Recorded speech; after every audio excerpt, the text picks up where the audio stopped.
నమస్తే అమ్మా. నమస్తే అమ్మా. అమ్మా, నరదిష్టి ఉమ్, నరదిష్టికి నల్లరాయి కూడా పగులుతుందని చెప్తూ ఉంటారు అవునమ్మా. కదమ్మా. ఉమ్. అసలు దిష్టి తగిలింది అని ఎలా గుర్తించాలమ్మా?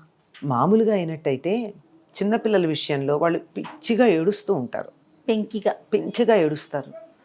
కాస్త ఉప్పు తీసుకుని మా ఇంట్లో పెద్దవాళ్ళు చెప్తారు, ఉప్పు రాళ్ళు తీసేయి అంటారు. అవును. అంటే మెత్తన ఉప్పు కాదు, రాళ్ళ ఉప్పు అని అక్కడ ఆ, అర్థం కదా. అవును. ఆ ఉప్పురాయి తీసేయి అంటే వాళ్ళ చుట్టూతా ఇట్లా 3 సార్లు తిప్పి తీసి పడేసామంటే నీళ్ళల్లో పిల్లలు ఊరుకున్నారు. అయిపోయిందా? ఉమ్, దిష్టి పోయినట్టేనా?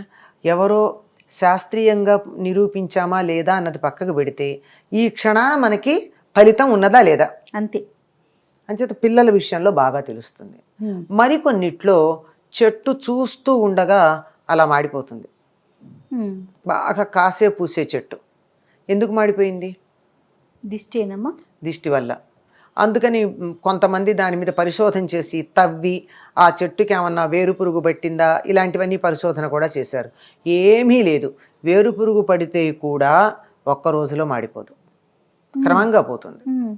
ఇది దిష్టి తగిలితే ఒక్క రోజులో ఒక్క మాడిపోతుందమ్మా? రోజులో ఇవాళ చూస్తే బాగుంది, నిన్న బాగుంది, ఇవాళకి ఏమిటో ఒడిలినట్టు అయింది, రేపటికి పూర్తిగా ప్రాణం లేనట్టు అయిపోతుంది. ఉమ్, మహా అయితే 2-3 రోజులు అట్లా. అప్పటిదాకా బాగా పాలిస్తున్నటువంటి ఆవు గేదె మర్నాటి నుంచి అసలు ఒక చుక్క పాలివ్వవు, ఉమ్, దగ్గరికి రానియ్యవు, ఉమ్, ఆఖరికి దాని దూడకు కూడా పాలివ్వవు. ఉమ్. అట్లా అయిందంటే దిష్టి అని అనుమానం వస్తుంది. అలాగే ఇంటి ముందు కట్టినటువంటి గుమ్మడికాయ హఠాత్తుగా కుళ్ళిపోతుంది. ఆ, ఆ. సాధారణంగా ఏం జరగాలి? అది ఎండిపోవాలి, అవును, అవును. ఎండి ఒడిలిపోతాయి. ఆ, అట్లాంటిది నిన్నటిదాకా బాగానే ఉండి ఎందుకు క్రమంగా చెడిపోయిందా అనడానికి, చెడిపోతుంటే వాసన వస్తుంది. అవును, అవును. వాసన వచ్చిందో లేదో తెలియదు, వాసన కూడా రాదు, హఠాత్తుగా కుళ్ళిపోయి దాని నుంచి పడిపోతుంది. ఇట్లాంటివన్నీ చూస్తే ఇది దృష్టి దోషమని అంటూ ఉంటారమ్మా. అమ్మా. కంటికి కూడా ఒక శక్తి ఉంటుంది కదా, చూపుకు కూడా ఒక శక్తి ఉంటుంది. అవును ఉంటుందనే కదా మనం నీ చల్లని చూపు ప్రసరింపజేయి, అని కరుణామృత వేడుకుంటాం. దృష్టి చూడు, దయ తలచు ఉమ్, అని ఇలాంటి పదాలు వాడుతూ ఉంటారు. ఇది మన తెలుగు వాళ్ళే కాదండి, అన్ని భాషల వాళ్ళు వాడతారు, పాశ్చాత్య దేశాల్లో కూడా వాడతారు. ఆ చల్లని చూపులు అనేది చక్కగా మమ్మల్ని బాగా వాళ్ళకి చల్లని కాదనుకోండి, వాళ్ళకి వామ్ కావాలి. ఉమ్. అంచేత సందర్భాన్ని బట్టి ఆ చూపు అన్నది లుక్ అంటారు వాళ్ళు, um, pay a look something like that అలా వాడతారు. ఆ, ఆ విధంగా చూపుకి అంతటి శక్తి ఉంటుంది అని మనకి అందరూ చెప్పేటటువంటి మాటే. కనుక 10 మంది ఒక దాన్ని చూసి అసూయ పడితే, అసూయతో గనక చూసినట్టయితే, అసూయ కన్నా కూడా ఈర్ష్యతో గనక చూసినట్టయితే ఉమ్. అది ప్రతికూల ప్రభావం కలుగుతుంది. ఓకే. అందువల్ల వాళ్ళకి ఏదో ఒక హాని కలగడం జరుగుతూ ఉంటుంది. ఉమ్, అందుకే ఈ మధ్యకాలంలో చెప్తున్నారు, పిల్లలు చాలా బాగున్న వాళ్ళు కాస్త హఠాత్తుగా వ్యాధికి లోనయ్యి చిక్కిపోయి చనిపోవడాలు లాంటివి కాదు కానీ చిక్కిపోవడం, ఏడుస్తూ ఉండడం, నవ్వుతున్నవాడు మళ్ళీ ఏడుపు మొహంగా ఉండడం, ఇట్లా జరుగుతోంది. ఏమిటి అంటే దానికి ఒకళ్ళు చెప్పారు, మీ పిల్లల ఫోటోలు స్టేటస్లోను సోషల్ మీడియాలో ఫేస్బుక్లో పెట్టొద్దన్నారా? సోషల్ మీడియాలో పెడితే అంత బాగుందో అని 10 మంది అనేటప్పటికీ దిష్టి తగిలి. అయ్యో నా కొడుకు ఇలా లేడే అని అసూయతో కానీ ఈర్ష్యతో కానీ కొంతమంది చూశారు అంటే దానివల్ల జరిగి ఉండొచ్చు అని చెప్తున్నారు. అది వాస్తవం ఎంతో మనకి తెలియదు, కానీ చెప్పడం మాత్రం నిజం. ఉమ్, అది నిజం అవునో కాదో కానీ 10 మందిలోకి వెళ్ళి ప్రదర్శన చేసుకున్న తర్వాత మాత్రం వాళ్ళకి ఇబ్బంది కలగడం అన్నది ప్రత్యక్షంగా మనం చూస్తూనే ఉన్నాం. ఉమ్. దాన్ని నరదిష్టి, నరఘోష ఇట్లాంటి పదాలతో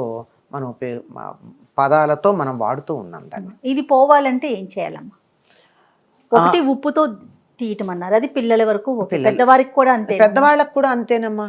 మామూలు వ్యక్తులకు అయినట్టయితే అంతే. ఈ మధ్య కాలంలో చాలా మంది ఏం చేస్తున్నారంటే ఈ ఉప్పు తీసి, రాళ్ల ఉప్పు, సముద్రం నుంచి వచ్చినటువంటి ఉప్పు, ఆ ఉప్పును తీసి ఇంట్లో నలుగురు వచ్చేటటువంటి చోట పెడుతూ ఉంటారు.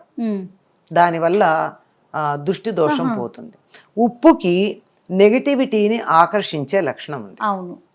అందుకే పూర్వకాలం ఏమనేవాళ్ళు అంటే, ఉప్పు జాడీలే ఉండేవిగా రోజుల్లో, ఉప్పు జాడీ మీద మూత తీస్తే విషం అవుతుంది అనేవాళ్ళు. విషం మాట ఏమో కానీ నెగిటివిటీని ఆకర్షిస్తుంది కనుక ఎప్పుడు కూడా ఉప్పు మీద మూత తీసించకూడదు. ఉప్పు ఓపెన్గా ఉంది అంటే మనం దాన్ని తినకూడదు, పడేసేయాలంతే. అది అందువల్ల ఉప్పు పెడుతూ ఉన్నారు. ఆ పెట్టినటువంటి దానిని తీసుకెళ్ళి ఫ్లష్ చెయ్యాలే తప్ప బయటపడేయటం కానీ అట్లా చేయకూడదు. ఎందుకంటే ఆ నెగిటివిటీ ఇంకోళ్ళకి ఇచ్చిన పాపం మనకి రాదా? అదే ఖచ్చితంగా వస్తుంది. అందువల్ల వీలైనంత వరకు అట్లా చేస్తూ ఉంటారు. ఈ మధ్య కాలంలో చాలా మంది కాలికి ఏదో నల్లతాడు చుట్టుకోవటం, అవును, నల్లదారాలు కట్టుకోవడం చేస్తున్నారు. పూర్వం అయితే దిష్టి చుక్క పెట్టుకునేవారు, అది కూడా బ్యూటీ స్పాట్ అవడానికి. పూర్వకాలం సినిమాలు చూడండి, అందరికీ ఒక బ్యూటీ స్పాట్ ఉంటూ ఉండేది. అది పిల్లలకైతే పెద్ద అందంగా ఉన్న పిల్లలకి, చంటి పిల్లలకి పెద్ద నల్ల చుక్క ఒకటి పెట్టేవారు, బుగ్గన దిష్టి చుక్క. అంతెందుకండి, పెళ్లి కూతురికి పెళ్లి కొడుకుకి పెడతారు. ఎందుకని? అసలు ఆ సమయానికే ఆ పెళ్లి కూతురులోను పెళ్లి కొడుకులోను ఆ అలంకారానికి ఒక కళ వచ్చేస్తుందమ్మా, లక్ష్మీనారాయణ కళ. ఆ కళ వల్ల వాళ్ళ వంక ఆకర్షణగా చూశారనుకోండి అందరూ. ఎవరో ఒకళ్ళకి కొంచెం చెడ్డ ఆలోచన ఉండదా, నా కూతురికి ఇంకా పెళ్లి కావదర్లేదు, నా కొడుకు ఏమిటో ఎప్పటికీ చూస్తానో ఇట్లా అనేటటువంటి ఆలోచన తనకి లేదు అనుకోవడం పర్వాలేదు, కానీ వీళ్ళకి వచ్చేసింది అని ఈర్ష్య పడతారే, ఆ ఈర్ష్య దృష్టితో గనక చూసినట్టయితే తప్పనిసరిగా వాళ్ళకి కొంచెం దోషం వస్తుంది. అందుకని అది దానికి దోషం తగలకుండా ఉండడానికి, దోషం సోకకుండా ఉండడానికి చుక్కలు పెడుతూ ఉంటారు. ఇది వ్యక్తులకైతే. ఇంటికైతే ఇంట్లో అయితే ఉప్పు పెడతాం. ఇంటి ముందు గుమ్మడికాయ కడతారు, బూడిద గుమ్మడికాయ. ఈ బూడిద గుమ్మడికాయకి దిష్టిని ఆకర్షించే లక్షణం ఉంటుంది. దానికి అందుకే సిగ్గులేంది అని చెప్తూ ఉంటారు గుమ్మడికాయని, బూడిద గుమ్మడికాయని. ఎందుకంటే మిగిలినటువంటి వాటిని మీరు ఎప్పుడన్నా మీరు గమనించారో లేదో, అంటే ఇళ్లల్లో మొక్కలు అవి ఉన్నవాళ్ళు ఇదిగో పింద ఉంది అని వేలుతో చూపించకూడదుట. వేలుతో చూపించకూడదు. ఎక్కడుందంటే ఇట్లా చూపిస్తారు, వేలు కొస. కానీ ఒక బూడిద గుమ్మడికాయని వేలుతో ఇట్లా చూపించిన వేల చూప కసుకందక వేలెత్తి చూపిస్తే కూడా అది ఏమాత్రం పాడవదుట. అందుకని సిగ్గులేందంటారా? అంటే దానికి దోషం కూడా అంటదు. ఓకే, నెగిటివిటీని ఆకర్షించుకుని కూడా బాగానే ఉండగలదు. అందుకని కడతారు దిష్టికి. అలా కడితే దానికి ఏదో వెంటనే అది చాలా వరకు ఆకర్షిస్తుంది. ఎక్కువైనట్టయితే వెంటనే అది కుళ్ళిపోతుంది. అసలు అంత దాకా ఆలోచించక్కర్లేదమ్మా. దేన్నైనా చూసి ఎంతో బాగుంది అని ఏకాగ్ర దృష్టితో చూస్తే చూపుకో శక్తి ఉంటుంది కదా. అవును, ఆ శక్తి డైవర్షన్ ఉంటుంది ముందర. అక్కడ బూడిద గుమ్మడికాయ బుగ్గన చుక్క పెడితే అంతే. ఇంట్లో నెగిటివ్ వైబ్రేషన్స్ అయితే అది ఇంకా ఆకర్షణ కాదు. కానీ మీరు చిన్నపిల్లలు స్కూళ్ళల్లో ఆడుకుంటూ ఉంటారు, నీకు తలనొప్పి తెప్పిస్తాను చూడు అంటూ ఉంటారు, గమనించారా? అని వేలు ఇలా పెట్టి నా వేలు వంకే చూడనట్టే తిప్పుతారు. అంటే ఆ తన చూపును అలా కాన్సన్ట్రేట్ చేసేటప్పటికి ఓ శక్తి ఉత్పన్నమైందా? అయిందా? అవునమ్మా. మరి అట్లాంటిది తీక్ష్ణంగా జయ చాలా బాగుంది, వాళ్ళ చంటి పిల్లలాగా ఉంది, 10 ఏళ్ల వయసు తగ్గినట్టుంది, ఎంత అందంగా ఉందో అని నేను ఇలా తీక్ష్ణంగా చూస్తే కంటి రెప్ప వేయకుండా నీకు ఏదన్నా హాని కలిగే అవకాశం లేదంటారా? అందులో దురుద్దేశంతో ఉంటే ఉంటుందా, ఉండదా? అంతే. అంత సింపుల్ అమ్మా నరదిష్టి తగలడం అన్నది. తగులుతుంది, అందులో అనుమానం ఏం లేదు. అందువల్ల దాని నుంచి తప్పించుకోవడానికి మంచి మార్గాలు ఉన్నాయి.